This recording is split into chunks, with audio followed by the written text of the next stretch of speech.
It's the SKOR North Twins Show. It's a Trevor Plouffe Tuesday edition of the SKOR North Twins Show. We got our resident beat podcaster, Declan, who's been in the clubhouse all weekend. Judd's brother-in-law passed away late last week. He wanted the audience to know he'll be back on Thursday. He's with family for the next few days. So shout out to Judd and his wife, Dawn. We're thinking about you guys as they go through a tough period here.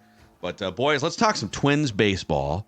I feel like every week it's like they either win every game or lose every game, and it's a roller coaster ride.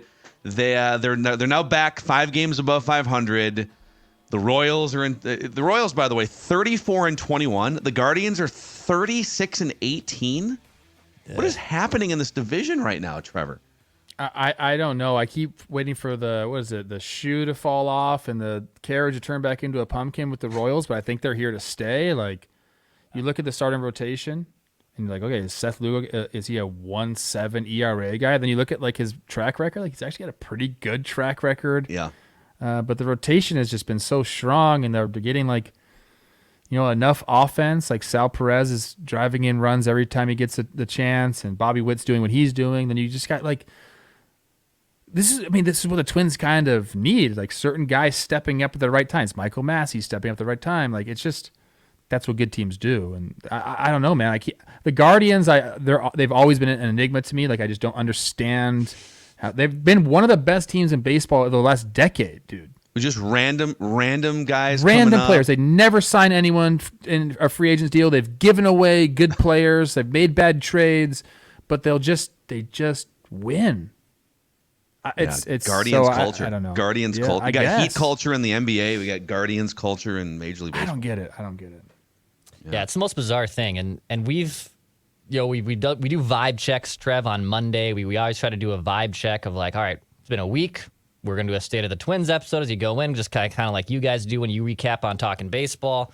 And I was talking about this yesterday with our guy Ross Brendel on an episode after the Twins beat the Royals yesterday. If you were to tell me, though, that, hey, it's spring training. We're going to go back to February. It's spring training. But by May 28th, all of this will happen to the Twins. Royce Lewis is going to get injured on opening day and be out for 2 months.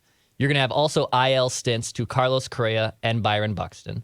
And Pablo Lopez will have an ERA north of 5 on May 28th. I want you to guess what the Twins' record is going to be. And I feel like all of us would be like, well, that sounds disastrous. I'm guessing they have not lived up to expectations.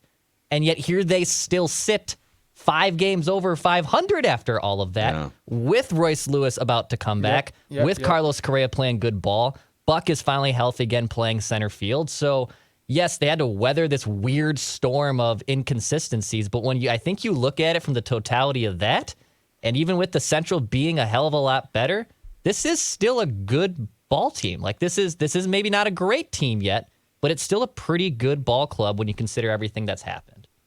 I think that you need to give points or a pat on the back, like you mentioned, to be able to weather that type of storm. And this happened even last year.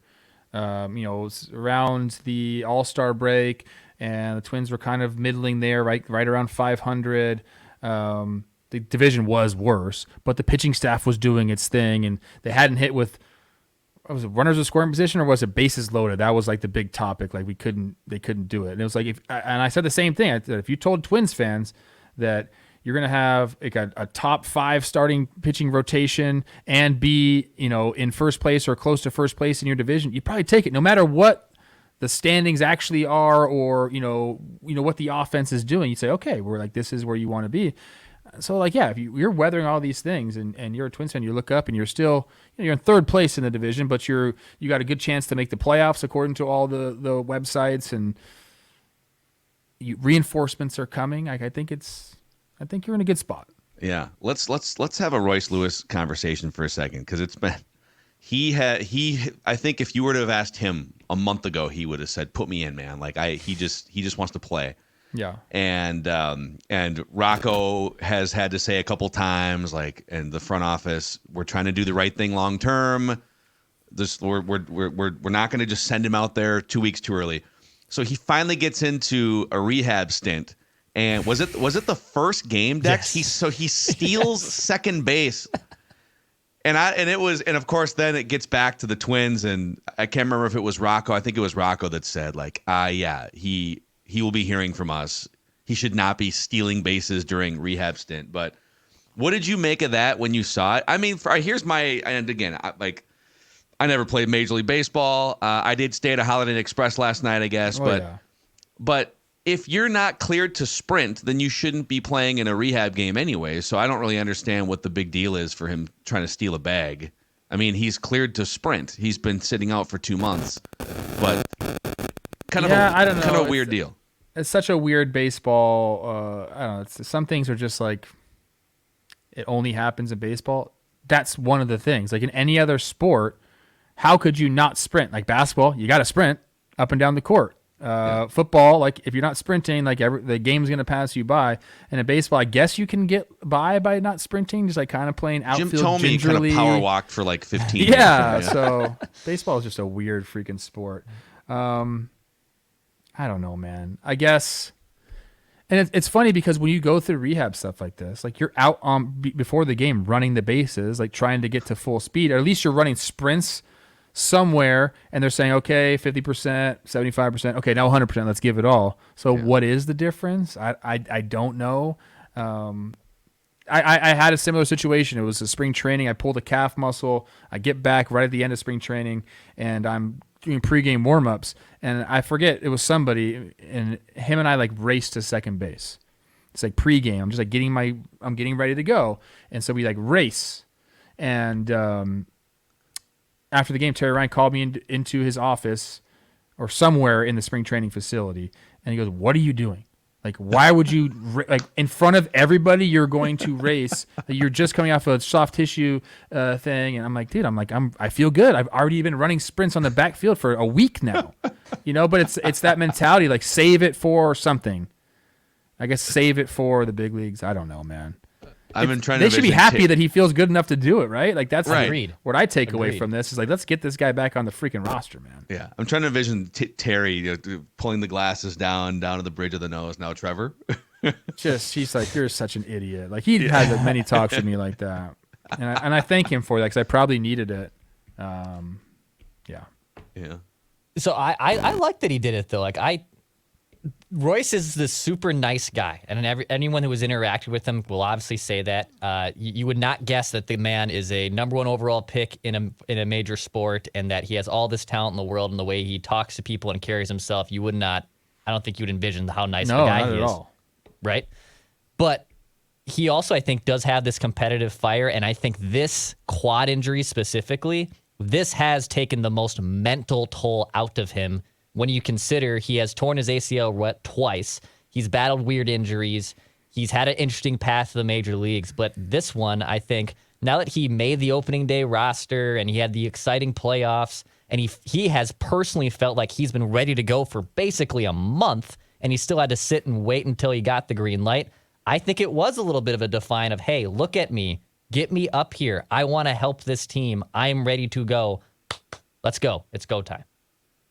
Yeah, I mean, he's pushing the envelope a little bit. You're trying to say, like, how many rehab games are they trying? He said Houston. He's gonna be back in the Houston series. So 4 they wanted to play. Yeah, so he's played 2. He'll play 2 more today, tomorrow. I don't know if he'll. So they have like the St. Paul Saints have like they have an early game on Thursday. So I don't know if they were gonna like ship him back to Minneapolis on Wednesday night or Thursday morning before the team would then on the getaway day get out as a team to Houston, if they were going to send Royce to Houston from New York. But I was told 4 games for sure, at least to start. That's not a lot of games. That's not a lot of games. I know the rehab has been longer than that, but actually rehab games, 4 games is not a lot. Typically it's like almost like 2 series. So like, and it's changed a little bit in the minor leagues, the series, what they do, but like. Yeah. Do you think they're in the mode now where if he's you don't want to like waste bullets at AAA. If he's going to hit a 3-run homer, let's have it be with the Twins. That's what the players feel like. What am I doing here? If I'm good to play, like, and I show 1 game that my timing is back, that's all it is, really. Like, you just, okay, now I need to see timing, game speed. Like, again, you can't simulate game speed. So it's good to get in there to make sure everything's okay. You need to like be able to move at game speed. So I mean, that's one reason why they do rehab games. But as soon as you're time back and you feel like I can make these movements, you're like, why am I here? I am not a minor leaguer. I need to go help the big league team. I'm sure that's exactly what he's feeling right now. Were you the kind of guy that you did? So how many rehab stints did you do? Like when you're just down there for like a week or two? Probably like 3 or 4, probably. Like a lot of soft tissue stuff. And are you like buying them lunch and stuff? Or what kind of guy were you when you would drop in for 10 days? I was I really appreciated it when I was in the minor leagues when guys would do something. So I made sure that I took care of the guys. Like I was good about it. What was your go-to? Did you have like a go-to catering place that you? Was it like really high end? Would you ever go like like JD Hoyt's Manny's caliber stuff, or was it like Chick-fil-A kind of catering? What kind of? I would always do a couple. I would always do like, for instance, one of my last ones. Where was I? Was it Rochester? Or you? I was in Lehigh Valley. I don't know if I was Okay. doing something. pigs, Anyways, right? I got a Philly cheesesteak truck to come, and I did for both teams. I said, if you want stuff, just go down there and order it, and I'll whatever it is, I'll just obviously pick the tab up at the end of the day. So I'd always do that, and then like my last day, I would do PF Chang's because I like PF Chang's. So like I would do like a big massive PF Chang's spread. But like also like when I was in the minor leagues at the end of my career, the food sucks. So I would, on getaway days, I'd always have pizzas. I'd always order pizzas just so we had something on the bus. Like it was just, I wanted to make sure that I paid it forward. Because like, I don't know, I felt like whenever somebody did that to me, it really made like a lasting impression on me. So like you want to be that guy. You don't want to be the opposite. That's for sure. Do we know, is Royce doing this right now, Dex? Is he, I mean, but he doesn't have, he did have the signing bonus from a few years ago, but he's still on that. He's on that rookie scale contract. He probably wouldn't surprise me to do something. Bobby Nightingale Jr. had the story of like a week ago because Royce's family like owns a winery, I believe. Is it in Cali? Is it in California, or it might be in Texas? I don't know. Well, that's good to know. If I Google Royce Lewis family winery, I can't remember if it's in Cali, where I don't, and obviously California's a huge state, and so is Texas. But I can't remember if it's one of those two. But that's his like family. I believe in owns Newport. it. It's called it's a restaurant and wine bar in Newport Beach. Yeah. In Newport Beach? Yeah. How far? That's within family. That's within your. That's like high end. Yeah. Yeah. That's like they base MTV shows around wasn't there a show called Newport Beach? I'm pretty sure, like 15. Laguna Beach, or you think of Laguna Beach? Now I need to know where that is because I'm going to go in there and demand a free meal. So I know your son. I'll send this to you. It is, wow, dude. It's like right on the water in Newport Beach. I wonder if I've been there. It's called the Winery. All right, a SKOR North Twins Show. Okay, Royce loves this show. We'll flip a bill. They'll send us out here, Phil. Trev can drive up and meet us there. Yeah, we'll do a SKOR North Twins Show. Heck, you guys want the menu? Oh, this is great. Yeah. Give me the menu. Some I'm not even a on there? wine guy, and I'm all for this. So I do have a who should they have a tough decision when he comes back on the roster here, which we can talk about in a second. But we're down a rabbit hole right now. Yeah. Okay, they have. I'm just gonna go through this here. They've got the seafood tower. Oh, by the way, you know it's a nice place when they don't put the prices on the menu. Oh, it's market. Yeah. Market price. Yep. Yeah. And So they've got lobster tail, king crab legs, jumbo shrimp, oysters, ahi tuna spoons.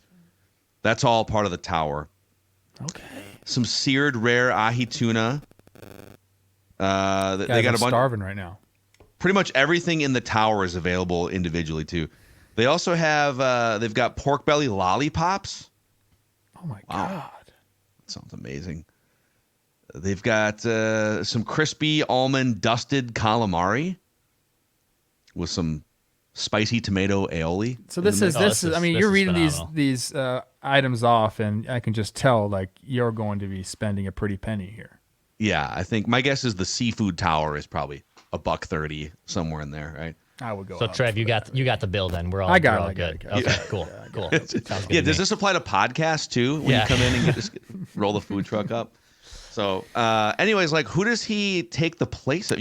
Miranda would be the easy 1-for-1, but Miranda has like the 4th best OPS plus on the team right now. I've been thinking about this a little bit too. Miranda is that's an easy positional swap. He has been performing well, but if say Royce is back playing every day, like where do you play Miranda? I guess is the. Like, can he play second base? And do you do the Julien? You could do the Julien swap because he's been bad for a month. I know. I don't see them going that route, though. I really believe that they very much believe in Julien long term, too. He's, like, turning it around defensively. Like, right now, he is, I got the page up, 94th percentile and outs above average, man. Like, he's done it.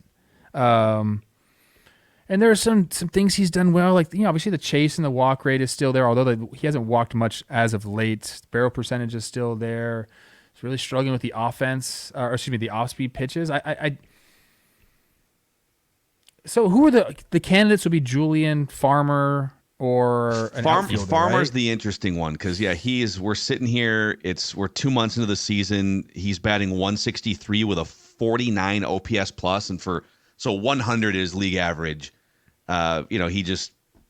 I hate clicking, man. I hate that we're talking about him because I think he's such a great guy and he does bring a presence to the clubhouse. But in his role, essentially, it's been to spell Julien defensively and against lefties. Yep.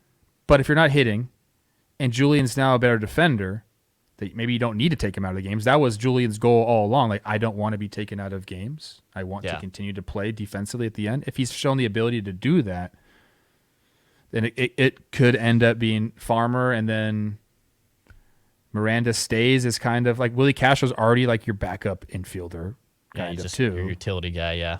So, I mean, DFAing Margot is not out of the question either. Yeah, you I DFA agree. Manny Margot. I mean, Willie Castro's a utility guy.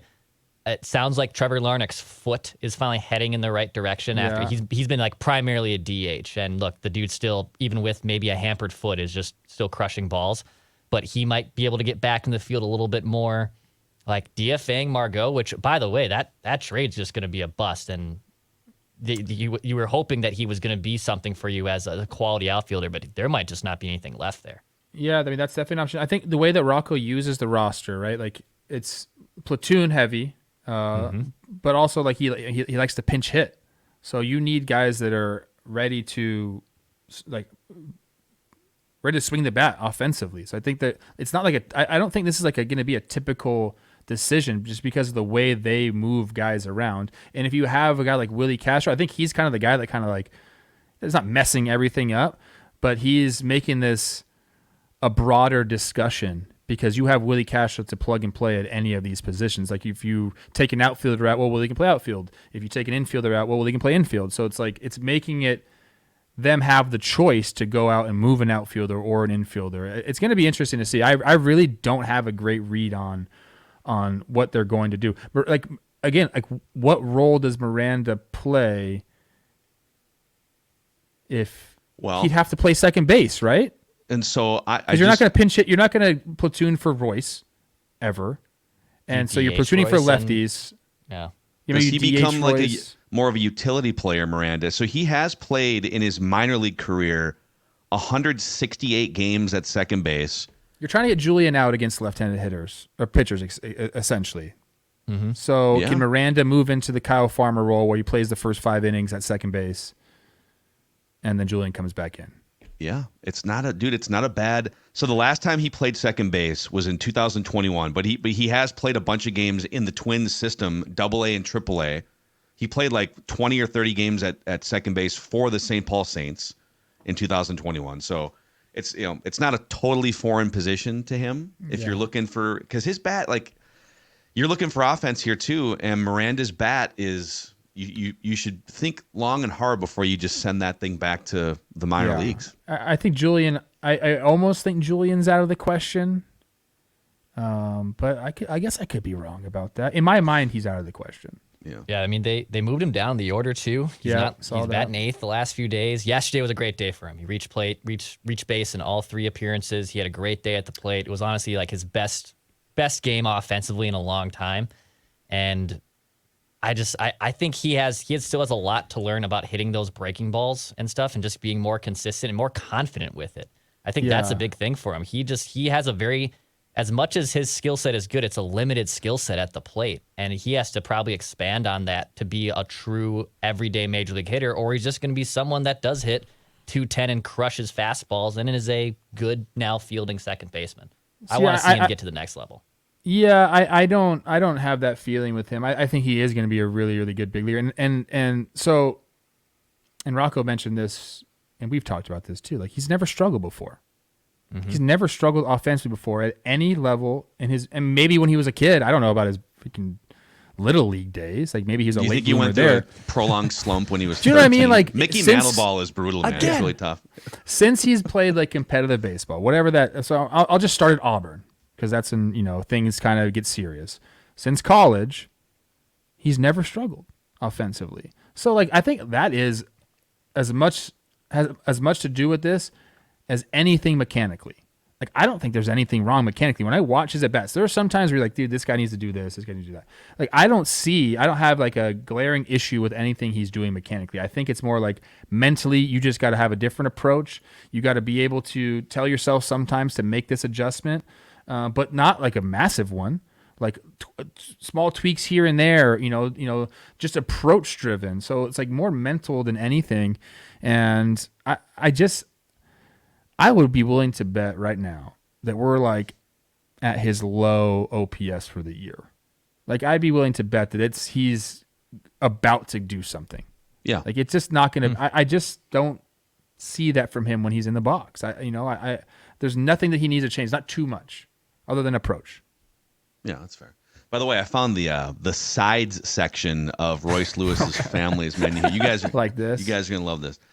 So there's asparagus, you get the steamed or the grilled asparagus, a little side of hollandaise if you're into it. They also have black truffle mashed potatoes, roasted Brussels sprouts with crispy pork belly bits and sun-dried tomatoes mixed in. This sounds phenomenal. Wild mushroom medley with garlic cream mixed in. No, I'm okay. I think I've eaten here. I just went on the website because you keep talking about it. So I'm like, fuck, I gotta go to the website. I'm almost you and your positive wife were there last weekend. I'm almost positive that Olivia and I have been here and we've eaten. It is on the water. I kind of like remember that bar. Wow. I got a strange bar. Yeah, you guys got to go back, man. You got to hit up Royce and see if there's a. Yeah, I paid full price, Royce. What's up with that? Family discount. Yeah. Can't even get some truffled mushrooms on the side for free. So hey, before we get to a dumb baseball question here, let's shout out a couple of our friends. The St. Paul Saints have been brought up a couple times. That's one of the best minor league ballparks in the country. And coming up next week, we've got Star Wars night during the Syracuse series. That's right. You can also kick off. That's on June 7th. And the next night on June 8th, kick off to summer with post-game monster food truck rally. I think Trevor's paying for those, actually, and a fireworks super show. So check those out. It's just a great place to watch minor league baseball. Obviously, guys like Royce Lewis roll through on their rehab stints, and you can watch major leaguers, too. All Thursdays are Thirsty Thursdays at CHS Field, featuring $2 beers and 2-for-1 seltzers. Tickets and full schedule at saintsbaseball.com, saintsbaseball.com. And our friends at Dennis Kirk, for all you Dan Gladdens out there that like to ride motorcycles and ATVs, UTVs, dirt bikes, whatever it is, go to denniskirk.com and check out over 185,000 parts, apparel, and accessories, all the top brands, same-day shipping, and free shipping on orders over $89. They also have financing plans available if you need, as low as 0% for up to 12 months. DennisKirk.com. If you like to ride, go to DennisKirk.com. You can always submit your dumb baseball questions to the show here, like 6 Scoops 8299 did in the YouTube comments section. It says, Trevor, here's a dumb baseball question for you. What does the first base coach actually do? Obviously timing pitches, but what else does the first base coach do in a major league game? He schleps your equipment back to the bat boy. What else does he do? Honestly, not that much. He really doesn't. He's there. He does, there's not a lot of signs given in Major League Baseball anymore. So that would be something that maybe they used to do, like maybe some keywords where like, hey, like make sure you got that sign. This is what they do. You get on base. Hey, check the outfielders. This is where they're playing. He might remind you of an outfield arm. Okay, remember, hey, right field or left field, Andrew Benintendi. If we get a ball and he's going laterally, like we can take an extra base here. It's pop times, and if your speed matches up with the pop time and the pitcher's delivery time to home plate, so like a lot of it's stolen base type stuff. But it's really just they play like reminding you of the outs, reminding you of the situation, reminding you of the, like I said, like the times of the pitcher and whatnot. But it's kind of why I think coaches start off at first base, because you get on the field, you get into the game, you kind of like you just get into that mode a little bit. But your responsibilities aren't crazy. Like everything's in front of you. Double still as like something else too. Like you're a first base coach, Sure. and then you also are like an infield coach or something. Yes. Yeah. So for the Twins, it's Hank helps with the catchers and whatever. But as far as like base running, like if you're a hitter, everything's in front of you, so they don't really have to remind you or like send you or something like that. Like you see it all. Like the third base coach, things are behind you, so they have to send you.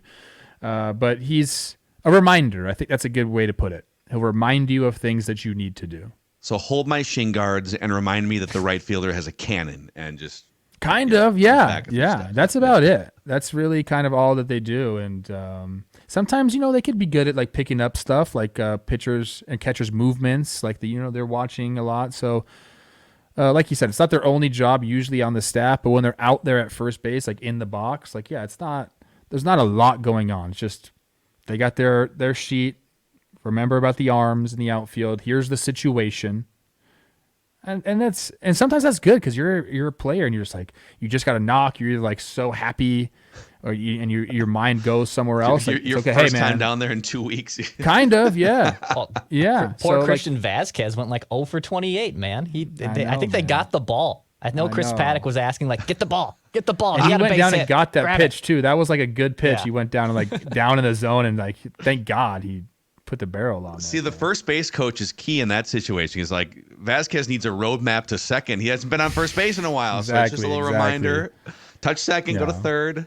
Also, I guess so. I said everything's in front of you, but when you're taking a lead off at first base and say there's a runner in front of you, the first baseman's behind you, like they're watching out for back picks and where his movement is and saying, hey, you can get off a little more, one extra step. Like, so they do help you with your leads and your secondary from time to time. I'm not saying they don't do anything, but it's not like a high pressure, like third base coach is a high pressure position because you're reading a lot of different things. And a lot of times you get the blame if you send somebody and he's out. Like, yeah, people don't ever like praise the third base coach for that's a great send, right? It's I think only they do sometimes once in a while, but it's usually the other way around where somebody's it's like thrown a out by kicker. 20 If he feet. misses it, you get mad at the kicker. The But long it's- snapper, yeah.